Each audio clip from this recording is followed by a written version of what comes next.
श्रीगुरुभ्यो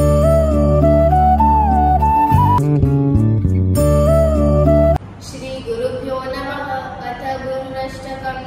शरीरं स्वरूपं तथा वा कलत्रं यशश्चारुचित्रं धनं मेरुतुल्यं मनश्चेन्न लग्नं गुरोरङ्घ्रिपद्मे ततः किं ततः किं ततः किं ततः किं कलत्रं धनं पुत्रपौत्रादि सर्वं गृहं बान्धवा सर्वमेतद्धि जातं मनश्चेन्न लग्नं गुरोरङ्घ्रिपद्मे ततः किं ततः किं ततः किं ततः किं षडङ्गादिवेदो मुखे शास्त्रविद्या कवित्वादि गद्यं सुपद्यं करोति मनश्चेन्न लग्नं गुरोरङ्घ्रिपद्मे ततः किं ततः किं ततः किं ततः किं देशेषु मन्यः स्वदेशेषु धन्यः सदाचारवृत्तेषु मत्तो न चान्यः मनश्चेन्न लग्नं गुरोरङ्घ्रिपद्मे ततः किं ततः किं ततः किं ततः किं क्षमामण्डले भूपभूपालभृङ्गैः सदा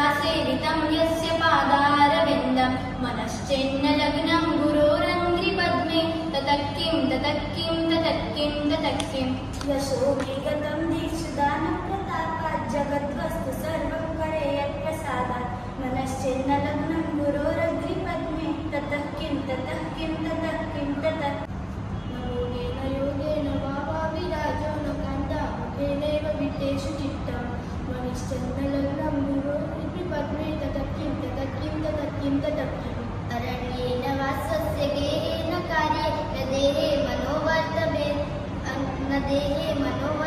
मे त्वनद्य मनश्चेन्न लग्नं गुरोरङ्घ्रिपद्मे ततः किं ततः किं ततः किं ततः किं गुरोरष्टकं यः पठे पुण्यदेहि यतिर्नृपते ब्रह्मचारी च देहि लभेद्वाचितार्थं पदं ब्रह्मसङ्गं गुरोरुक्तवाक्यमनो यस्य लग्नम् गुरुस्तुति अखण्डमण्डलाकारं व्याप्तं येन चराचरं तत्पदं दर्शितं येन तस्मै श्रीगुरवे नमः। अज्ञानतिमिरान्धस्य ज्ञानाञ्जनशलाकया चक्षुरुन्मीलितं येन तस्मै श्रीगुरवे नमः। गुरुर्ब्रह्मा गुरुर्विष्णु गुरुर्देवो महेश्वरः गुरुर्साक्षात् परं ब्रह्म तस्मै श्रीगुरुवे नमः। स्थावरं जङ्गमं व्याहृतः यत्किञ्चित् सचराचरं तत्पदं दर्शितं येन तस्मै श्रीगुरुवे नमः। नित्यानन्दं सर्वं त्रैलोक्यसचराचरं तत्पदं दर्शितं येन तस्मै श्रीगुरुवे नमः। सर्वश्रुतिशिरोरत्नविराजितपदाम्बुजः वेदान्ताम्बुजसूर्यो यः तस्मै श्रीगुरवे नमः। चैतन्यशाश्वतं शान्तं व्योमातीतं निरन्वितं नादबिन्दुकलातीतं तस्मै श्रीगुरवे नमः। ज्ञानशक्तिसमारूढः तत्त्वमाला विभूतिशः मुक्तिप्रदाता च तस्मै श्रीगुरवे नमः। अनेकजन्मसम्प्राप्त कर्मबन्धविदारिणे आत्मज्ञानप्रदानेन तस्मै श्रीगुरवे नमः।